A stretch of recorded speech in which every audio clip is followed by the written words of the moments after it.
السلام علیکم ورحمۃ اللہ وبرکاتہ نحمده ونصلی علی رسوله الکریم اما بعد قال اللہ تبارک وتعالی فی القرآن المجید والفرقان الحمید اعوذ باللہ من الشیطان الرجیم بسم اللہ الرحمن الرحیم شہر رمضان الذي انزل فيه القرآن صدق اللہ مولانا العظیم۔ محترم و مکرم سامعین کرام و ناظرین عظام، ہم تمام جانتے ہیں دو چار دنوں میں رحمتوں کا برکتوں کا مہینہ جسے رمضان کہا جاتا ہے وہ ہماری زندگی میں آنے جا رہا ہے۔ رمضان بڑا ہی عظمتوں والا مہینہ ہے، بڑا ہی برکتوں والا مہینہ ہے۔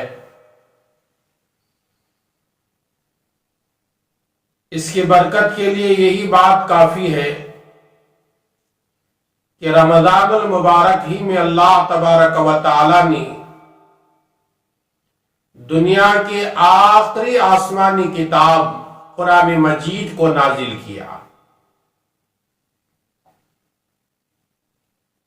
جس کے بارے میں اللہ تبارک و تعالی ارشاد فرما رہے ہیں قرآن مجید میں،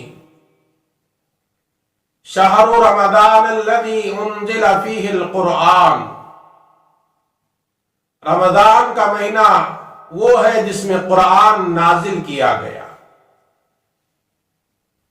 جس میں قرآن اتارا گیا، جس قرآن کے بارے میں اللہ تبارک و تعالی سورہ بنی اسرائیل میں یوں کہتے ہیں وَنُنَزِّلُ مِنَ الْقُرْآنِ مَا هُوَ شِفَاءٌ وَرَحْمَةٌ لِّلْمُؤْمِنِينَ، ہم نے قرآن کو شفا بنا کر نازل کیا ہے مومنین کے لیے، اور ہدایت بھی ہے۔ جس قرآن کے بارے میں اللہ تعالیٰ سورہ حشر میں یوں کہہ رہا ہے لَوْ أَنزَلْنَا هَذَا الْقُرْآنَ عَلَى جَبَلٍ لَرَأَيْتَهُ خَاشِعًا مُتَصَدِّعًا مِّنْ خَشْيَةِ اللَّهِ، قرآن ایسی کتاب ہے اگر اس کو کسی پہاڑ پر نازل کر دیا جاتا تو وہ پہاڑ اللہ کے خوف سے ریزہ ریزہ ہو جاتا، ٹکڑے ٹکڑے ہو جاتا۔ ایسا قرآن جو اللہ نے نازل کیا وہ رمضان المبارک کے مہینے میں نازل کیا، جس رمضان المبارک کی فضیلت بیان کرتے ہوئے پیارے آقا حضور اکرم صلی اللہ علیہ وسلم ارشاد فرماتے ہیں جیسے ہی رمضان کا مہینہ شروع ہوتا ہے اللہ تعالی جنت کے دروازوں کو کھول دیتا ہے اور جہنم کے دروازوں کو بند کر دیتا ہے۔ ایک روایت میں آقا صلی اللہ علیہ وسلم نے فرمایا رمضان جیسے ہی شروع ہوتا ہے اللہ تعالی رحمتوں کے دروازوں کو کھول دیتا ہے، شیاطین کو اللہ تعالی جکڑ دیتا ہے تاکہ میرے نیک بندے عبادت میں لگ جائیں،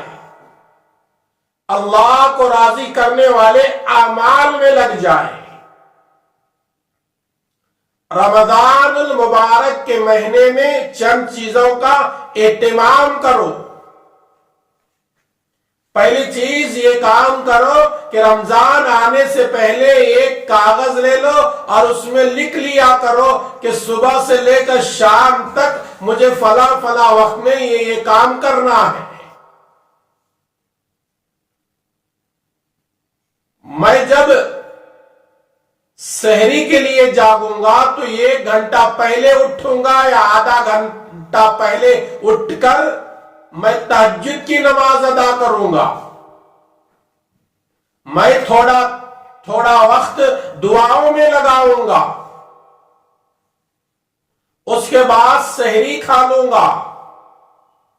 اس کے بعد فجر کی نماز ادا کروں گا،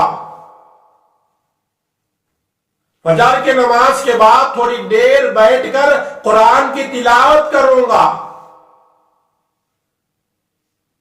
اشراق کا وقت ہو جائے تو اشراق کی نماز پڑھوں گا، اور اشراق کی نماز کے بعد جا کر تھوڑی دیر آرام کروں گا، اس کے بعد دنیا میں چل پھر کر اپنے حلال روزی کی تلاش کروں گا،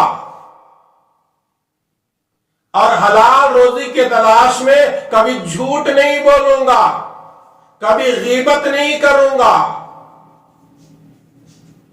ظہر کی نماز جماعت کے ساتھ پڑھوں گا، عصر کی نماز جماعت کے ساتھ پڑھوں گا، پہلے وقت میں پڑھنے کی کوشش کروں گا، مغرب سے پہلے افطاری سے پہلے دعاؤں کا اہتمام کروں گا، افطاری کے بعد مغرب کی نماز جماعت کے ساتھ پڑھوں گا، مغرب کے بعد کچھ کھا پی لے کر تھوڑی دیر لیٹ کر عشاء کی نماز ادا کروں گا، وہ بھی جماعت کے ساتھ پڑھوں گا، اور عشاء کے فوراً بعد تراویح کا اہتمام کروں گا، تراویح سے آنے کے بعد کچھ دل چاہا تو کھا لوں گا ورنہ سو جاؤں گا، اور ایک دن میں قرآن کے اتنے پارے میں پڑھوں گا، اتنے رکوع میں پڑھوں گا۔ اس طرح ایک سفید کاغذ لے کر اس میں لکھ لیا کرو، صبح سے لے کر شام تک ان اوقات میں یہ کام مجھے کرنا ہے، اور یہ کام یہ سمجھ کر کرو یہ میری زندگی کا آخری رمضان ہے، نامعلوم آئندہ رمضان تک میں زندہ رہوں گا یا نہ رہوں گا۔ ہم میں سے ہر آدمی جانتا ہے اس ملک میں اور اس دنیا میں کتنے ایسے لوگ تھے جو گزشتہ رمضان زمین کے اوپر تھے، آج وہ رمضان آنے سے پہلے زمین کے نیچے قبروں میں آہے بھر رہے ہوں گے۔ دنیا اور ملک کی بات چھوڑو، ہماری بستی کا جائزہ لے لو، ہماری بستی کی بات چھوڑو، ہمارے خاندان قبیلے کا جائزہ لے لو، گزشتہ سال رمضان میں کتنے لوگ زندہ تھے، آج یہ رمضان میں کتنے لوگ اللہ کے پاس پہنچ گئے، خبروں میں پہنچ گئے۔ اس لیے رمضان کو کھیل کود میں نہ گواؤ، اور اس کو دھیان کے ساتھ محنت کے ساتھ عبادت میں گزارنے کی کوشش کرو۔ یہ چند باتیں تھیں رمضان المبارک کے متعلق میں نے پیش کیا۔ انشاءاللہ آئندہ ایک مجلس میں کن چیزوں سے روزہ ٹوٹ جاتا ہے اور کن چیزوں سے روزہ نہیں ٹوٹتا وہ بتانے کی کوشش کروں گا۔ ہماری ان باتوں کو سنتے رہیں اور عمل کرتے رہیں، اور دوسروں تک ثواب کی نیت سے شیئر بھی کرتے رہیں۔ آئیے اللہ سے دعا کریں گے، اللہ تبارک و تعالی مجھے بھی، میرے ان باتوں کو سننے والوں کو اور ساری امت محمدیہ کو کہی اور سنی ہوئی باتوں پر عمل کی توفیق عطا فرمائے، آمین۔ السلام علیکم ورحمۃ اللہ وبرکاتہ۔